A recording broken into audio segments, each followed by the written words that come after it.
Well, this one's a tale of misplaced sympathy and a judge with a firm grasp on reality. In Timaru, a Samoan bloke who found himself in a bit of strife after a night out that went sideways. Fueled by alcohol and poor judgment, he decides to channel his inner Mike Tyson. The victim, already held by three of his mates, gets a punch to the head from behind.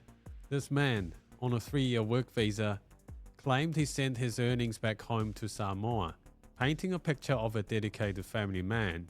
His lawyer tried to pull at the heartstrings of the court, but the judge wasn't buying it. This wasn't self-defense. This was a bloke who saw red and lashed out in a manner completely disproportionate to the situation. Now here's where it gets interesting. His plea for a discharge without conviction, under the threat of potential deportation, was shot down faster than a lead balloon. The judge laid out plainly, his actions had consequences, and the judge wasn't about to let him off the hook lightly.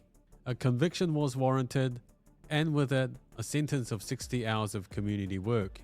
It's a reminder that actions have consequences, and no amount of sob story can change that fundamental truth. If you're a temporary visa holder in New Zealand, here's a bit of straightforward advice. Behave yourself. The stakes are higher for you than for citizens and permanent residents.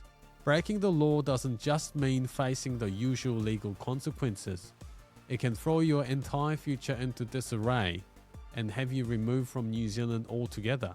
Take this case as a cautionary tale.